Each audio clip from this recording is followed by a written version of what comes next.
मनाचे श्लोक हे मानसी आणि श्लोक या नावाची लव्ह स्टोरी आहे ना. नाही नाही नाही नाही पण तुम्ही ठेवलेत ना नाव, ठेवलेत तर मग एका तासात नका बदलू. म्हणजे मी शिक्षणाच्या याच्या गोष्टीवर शेवटपर्यंत थांबलो. मी नाही म्हणजे नाही म्हटलं, मी बदलणार ना.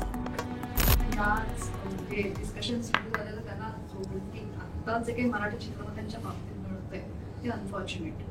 म्हणजे जसं खालिद का शिवाली, म्हणजे जो सेन्सॉर संमत चित्रपट आहे तोच फक्त भावना दुखावल्या जातील. नाही ते मला वाटतं मराठीसाठी नाही आहे. मला वाटतं रेश्मा, मला वाटतं ते इन जनरलच झालेलं आहे. आता म्हणजे हिंदी पिक्चर आला असा काहीतरी आपलं कुठले सेंटिमेंट्स कोणाचे हर्ट झाले तर ते होतंच. आत्ता मनाचं श्लोकचं तेच झालं.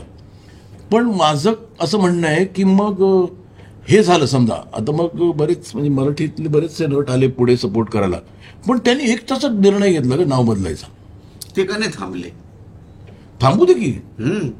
म्हणजे मी शिक्षणाच्या याच्या गोष्टीवर शेवटपर्यंत थांबलो. मी नाही म्हणजे नाही म्हटलं, मी बदलणार ना.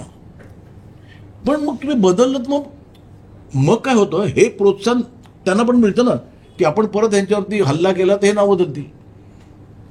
सो इट इज वाईस वर्स. आणि बरं मी कसं आहे की मी एक असं शिक्षणाच्या आईचा गोय मला काही मी ठरवून दिलं नव्हतं. माझं बेसिकली द एज्युकेशन सिस्टमला शिवी होती ती. इट वॉज नॉट अ शिवी टू एज्युकेशन.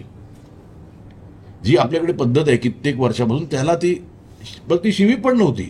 आईचा गो आपल्याकडे कोकणात म्हणजे आईचा नवराच आहे ना. कोणाला तरी वाटलं ती शिवी आहे, पण त्याला सेंटिमेंट्स कोणाच्या हर्ट व्हायची गरज नाही. मी सेंटिमेंट्स कोणाच्या हर्ट होऊन ना एक ठेवणारच नाही ना. कशाला खाजवून खरूच काढा.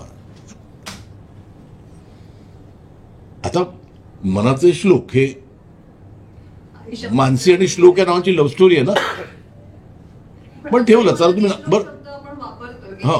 तुझ्या मनाचे श्लोक आहेत का, इतक्या इझिली नाही नाही नाही पण तुम्ही ठेवलेत ना नाव, ठेवलेत तर मग एका तासात नका बदलू. म्हणजे एकदा सेन्सॉरनी पास केलं की एकदा सगळं हे झालं की कोणी त्याच्यावरती काही करू नये ह्या मताचा मी आहे ठाम. पण मग थांबला.